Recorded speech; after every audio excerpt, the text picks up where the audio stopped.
Hey everyone, Eric here with a review on the Zip Reverse Osmosis countertop drinking water system. This one's going to give you the high quality water that a reverse osmosis system gives you without having to drill into your existing plumbing. That was a big problem with a lot of renters or people who just didn't want to deal with plumbing. This one is all contained in this unit. All you have to do is plug it in, put some water in it, and you're good to go. And if you guys are interested in one of these units, I included a link in the description down below where you can pick one up for the best price. And if you're currently using like a Brita or a Purr water filter, I'll go ahead and compare the difference. So we'll have the Purr filter versus tap water versus this reverse osmosis system. And then I'm also going to compare it to a reverse osmosis system that I installed a few years back, which is quite a bit bigger. And we'll go ahead and test the water qualities of the different filters. So there are a lot of advantages over an all-in-one unit like this one compared to a under-sink water filtration system. I'll go into those, and then also you're getting the very high quality of a reverse osmosis versus just a single stage filter like this one. And I'll show you a size comparison. Now, I'm not going to go over all of the bad stuff that is found in your city's tap water because I could go on for hours, and it varies between city to city. But just to give you a small idea, some of the stuff that has been found in city water has been like pharmaceuticals, toilet paper particles, and of course, we all know heavy metals. And that is why having a filter like this is so important to me. Now, obviously, your tap water is not going to kill you. But the problem is the average American uses about 250 gallons every day.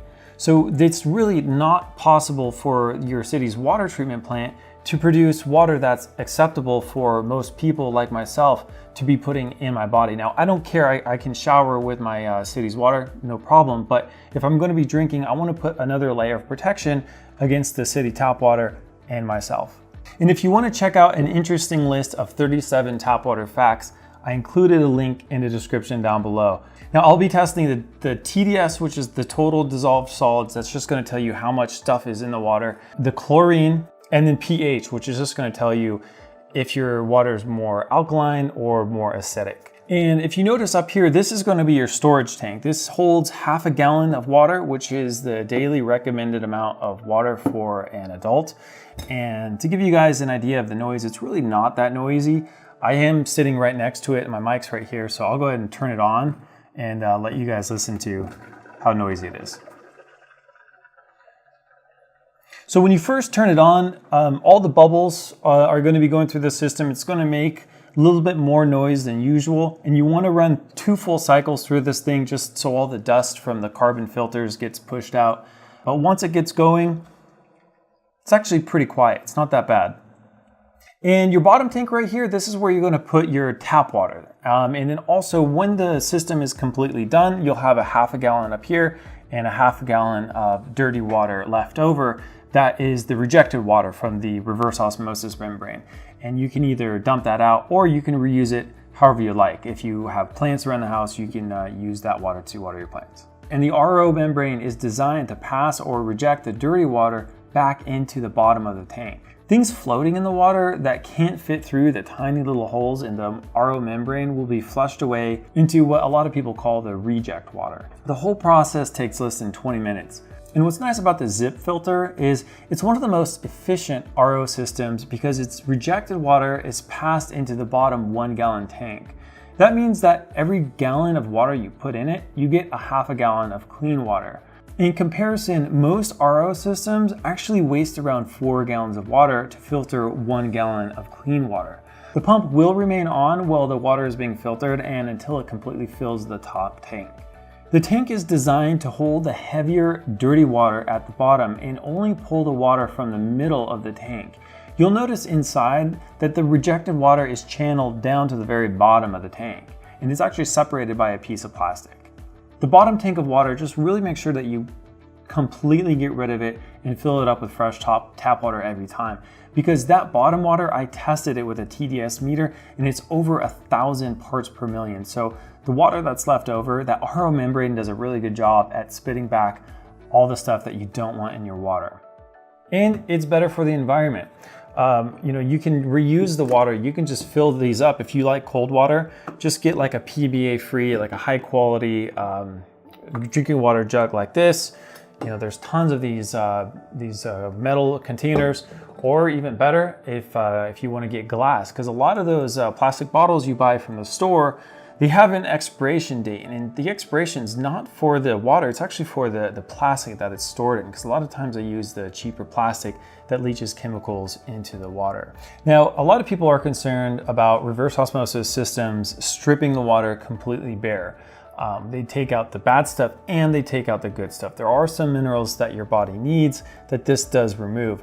But this system does have a alkaline filter, which puts the minerals back in, and it helps buffer out the pH, so it's not too high, not too low. And this is true of a lot of water. Like, for example, smart water, if you've heard of it, they actually evaporate the water instead of filtering it. So it's the water that comes off through evaporation, and then they collect it and then they remineralize it. So you know, they put back in the taste and it buffers out that pH, so it's not too acidic. And for me, I take it even a step further, and I just add a couple drops of trace minerals, which is gonna add, I believe it's around 72 trace minerals that your body needs back into the water. It's just a couple of drips, and if you guys are interested in that stuff, I included a link in the description down below where you can check that out. Now, a trend that I've been seeing is this alkaline water. I see this everywhere. You know, a lot of the water stores that you can buy water from, you know, real alkalized water, they charge $4.50 for this gallon. It's kind of crazy, and really all that is I believe it's just a marketing ploy to charge a whole lot of money for a gallon of water. So don't waste your money on these overpriced jugs of alkaline water. But what I do recommend is buying one and just saving the jug so that you can transfer the water from your RO system and then store it in your fridge for later use. And you know, I want to hear what you guys think. If you've used a reverse osmosis system before, have you noticed an increase in your health? Have you had any problems with the water? You know, is it too acidic? Is it too alkaline? I want to hear your guys' opinions in the description down below. Now, for me, because the water tastes better, I drink more. So I stay more hydrated. I feel a lot better when I drink more water. And I've been drinking reverse osmosis water for years. And now when I do have to taste tap water, if I have to drink tap water at like a restaurant, I'm very sensitive to it. And you can just immediately tell the chlorine and just all the other nasty stuff that's in it. And if you guys want to read more about pH in drinking water, I included a link in the description down below if you're interested in that. One thing that really worries me about the under sink filter is the possibility of leaks. Now, there are a lot of pipes that are all under pressure from pretty much an unlimited supply of water from your city. One leak while you're away could do a lot of damage. Now, if you do go with the under sink filter, just remember to always turn off your main supply line that goes to the filter. So if it does end up leaking, it's just going to leak maybe a couple gallons at most if one of those lines break. So now let's go over the test results. Now, the TDS levels on the Purr and the tap water were pretty close, which makes me wonder how well it's actually filtering the water. You will see the difference in the pH, a little bit different pH levels, because the undersink one has the less minerals in it, whereas the reverse osmosis, the zip system, will add some minerals back into it. Now, the tap water, not surprisingly, has very high chlorine levels, which isn't something I'd like to drink. The pH is around an 8 because of the high amounts of calcium and magnesium in our tap water here. Now, I've put over 300 gallons through my zip water filter, and it still performs perfectly. The sediment filter, activated carbon block, and alkaline filter are rated for 1 year, and the RO membrane is rated for 3 years, or I believe it's 2,000 gallons. And that, of course, is going to depend on the quality of your tap water. And the instructions will actually go over how to tell when your filters need to be replaced.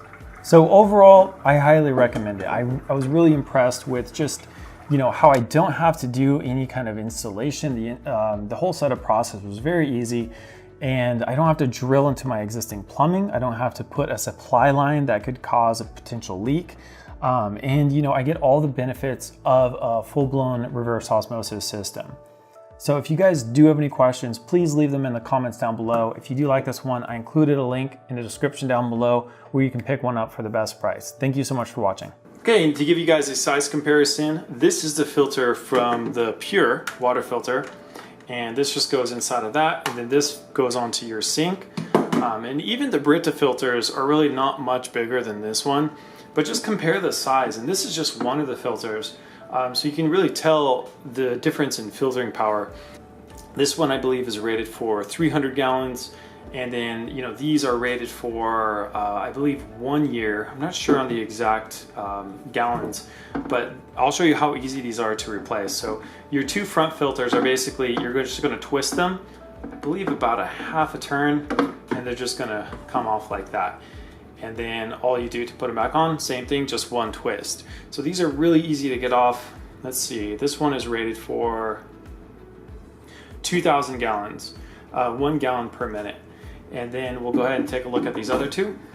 So no special tools required. It's just literally twisting those off. And then these two right here. So this is your pH balancer right here. It's basically granular calcium and magnesium and carbon.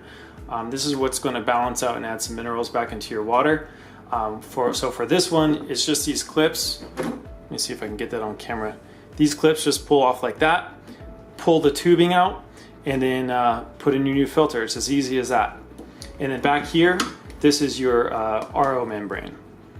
And then behind this is you have your pump back there. So these just pop back into place back there. And then you have your back cover. And then this is just held on by 2 screws. One up here, one down here.